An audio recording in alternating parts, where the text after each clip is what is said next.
प्रिय विद्यार्थियों, आज हम विद्युत धारा के अंतर्गत लास्ट टॉपिक है दिष्ट धारा जनित्र, इसके बारे में अध्ययन करेंगे। इसके अंदर बोर्ड की परीक्षा में जो प्रश्न पूछा जाता है, दिष्ट धारा जनित्र की बनावट, दिष्ट धारा जनित्र का सिद्धांत, दिष्ट धारा जनित्र की कार्य प्रणाली, इन बातों पर बोर्ड की परीक्षा में प्रश्न पूछे जाते हैं। इन सब बातों का आज हम विस्तार से अध्ययन करेंगे दिष्ट धारा जनित्र में। तो सबसे पहले दिष्ट धारा जनित्र किसे कहते हैं, पूर्व में भी अपन पढ़ चुके, दोहरान करें। दिष्ट धारा जनित्र किसे कहते हैं? तो वह युक्ति जो यांत्रिक ऊर्जा को दिष्ट धारा में रूपांतरित करती है, दिष्ट धारा जनित्र कहलाती है।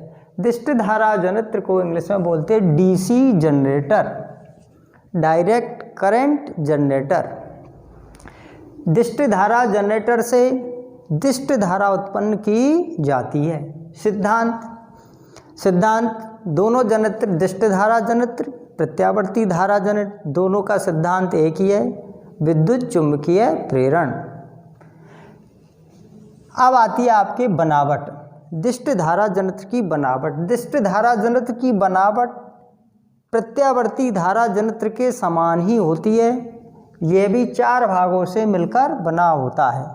हमने प्रत्यावर्ती धारा जनित्र की बनावट पढ़ी, उसको आप दोबारा से देख लें।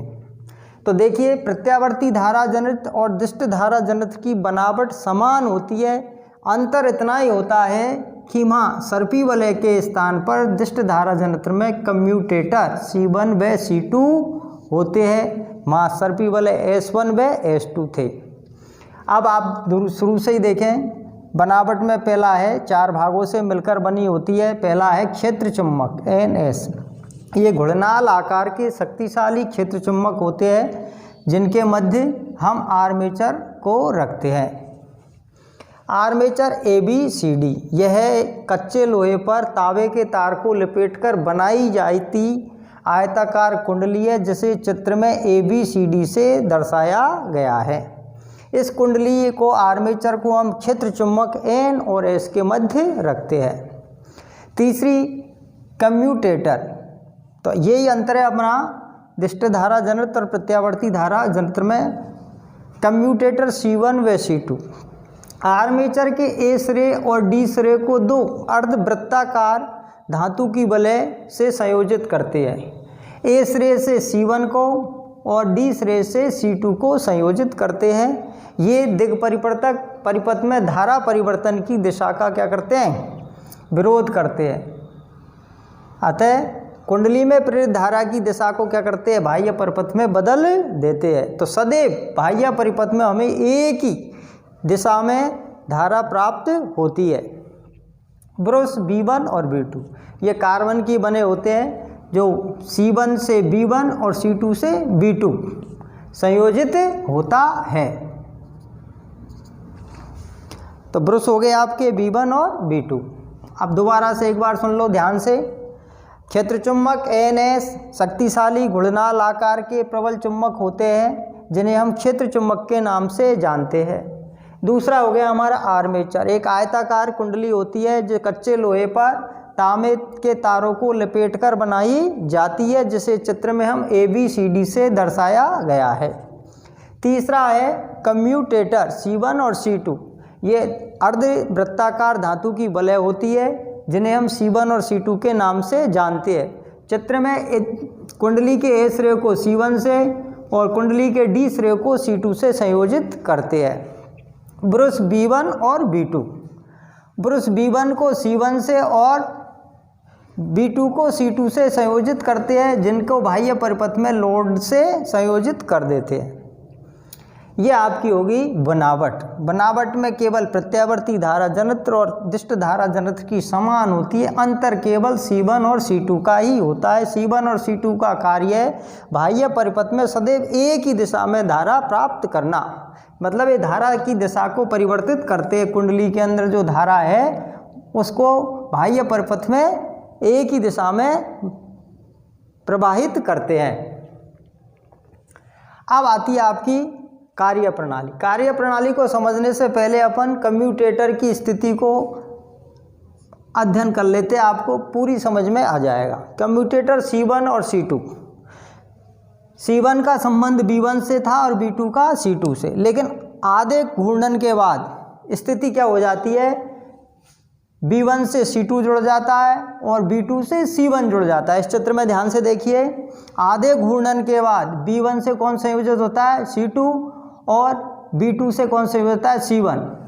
इस स्थिति में क्या होगा, धारा की दिशा हमें सदैव किधर से, DCBA।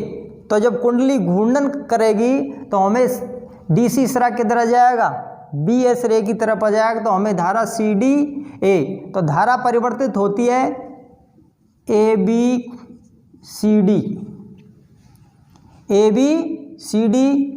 इधर शुरू में प्रारंभ होती है हमारी DCBA से प्रारंभिक और आधे घूर्णन के बाद धारा की दिशा हो जाती है हमारी ABCD, क्योंकि AB सिरा किधर आ जाता है, CD की, और CD सिरा चला जाता है AB। तो इस समय संबंध DCBA की स्थिति में हमारा जो संबंध था वो B1 का किससे था, C1 से, और B2 का C2 से। लेकिन आधे घूर्णन के बाद स्थिति हमारी कुंडली क्या आ गई, इस तरह की आ जाती है। ये सिरा हो गया हमारा A, ये B, और ये D, और ये C। तो धारा सदैव N से, चुंबकीय फ्लक्स N से S को जाती है, तो इधर हमारी धारा की दिशा सदैव इसी क्रम में क्या होगी, चलेगी। लेकिन हमारे दिग परिवर्तक है, ये क्या हो जाएंगे, परिवर्तित हो जाएंगे। उस स्थिति में ये इस तरह के हो जाएंगे, B1 से C2 और B2 से C1 संयोजित हो जाएंगे। तो आप कार्यप्रणाली को देखें ध्यान से। जब हम यांत्रिक ऊर्जा की सहायता से कुंडली को या आर्मेचर को दक्षिणावर्त घुमाया जाता है, मतलब घड़ी की सुई की दिशा में हम घुमाते हैं, तो हमारा देखो CD सिरा किधर चले जाएगा, नीचे, और AB सिरा ऊपर आ जाएगा। तो उस समय चुंबकीय फ्लक्स का मान क्या हो जाएगा, सुन। लेकिन जैसे ही ये समांतर रहेगी आर्मेचर, तो चुंबकीय फ्लक्स का मान अधिक होगा। तो चुंबकीय फ्लक्स के मान में लगातार परिवर्तन होने से कुंडली में प्रेरित धारा उत्पन्न होती है, जिसकी दिशा DCBA होती है, और बाह्य परिपथ में हमें धारा B1 से B2 की ओर प्राप्त होती है। स्थिति में B1 हमारा धनात्मक और B2 ऋणात्मक होता है। लेकिन आधे घूर्णन के बाद स्थिति क्या आ जाती है, कुंडली का सिरा B2 किधर पहुंच जाता है, C1 से, और B1 C2 से संयोजित होता है। इस समय भी धारा की दिशा में बाह्य परिपथ में B1 से B2 की ओर प्रवाहित होती, तो इस समय सदैव B1 प्लस और B2 ऋणात्मक के कार्य करता है। इस प्रकार हमें बाह्य परिपथ में सदैव धारा B1 से B2 की ओर प्रवाहित होती है।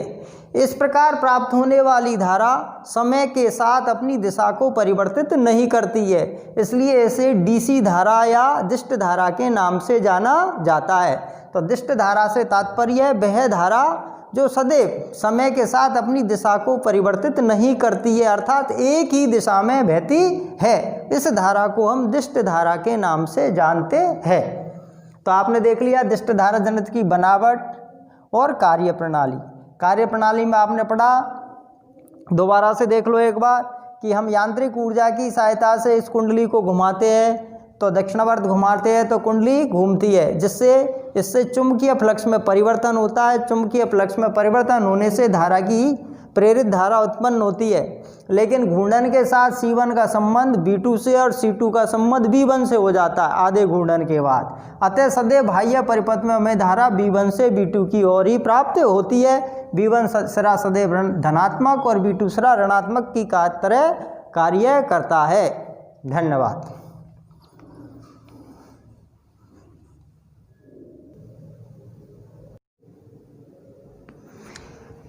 इस पाठ के कुछ हम अंक के प्रश्न उनको देखते हैं। क्वेश्चन नंबर बुक का दे रखा है 16वां।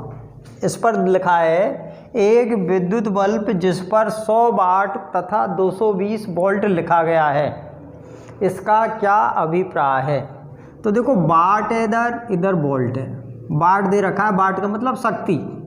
तो यहाँ देखेंगे P बराबर 100 वाट, ये विभवांतर दे रखा है B बराबर 220 वोल्ट। तो क्वेश्चन को दोबारा देखिए, वाट कितना दे रखा है 100 वाट शक्ति, अर्थात बल्ब की शक्ति 100 वाट है और उसका विभवांतर 220 वोल्ट है। इस बल्ब में कितनी धारा प्रवाहित की जा सकती है इसकी हमें जानकारी दे रखी है। तो हमारे पास P बराबर सूत्र था BI, P बराबर BI। अब BI का मान अपन ज्ञात कर सकते हैं। तो I बराबर P बटे B, मान रखो P का मान 100 वाट, B का मान 220 वोल्ट, 1 0 से 1 0 भाग दो, 2 11 2 पंजो 10, 5 में 11 का भाग देने 11 10 0.11 चौकू 44, 6 11 पंजो 55,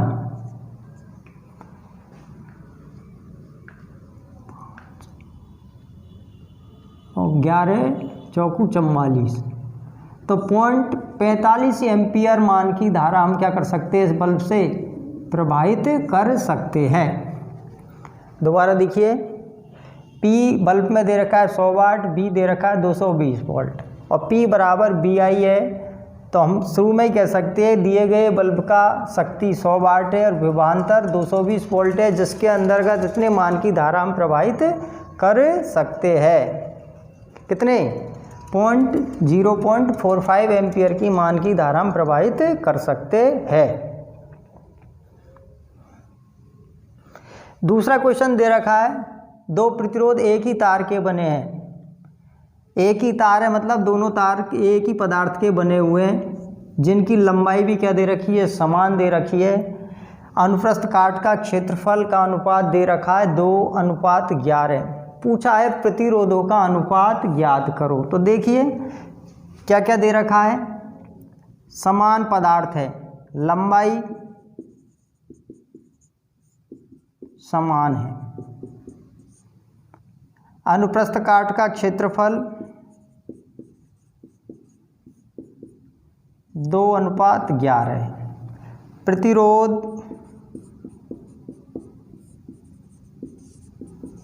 तो का अनुपात ज्ञात करना है।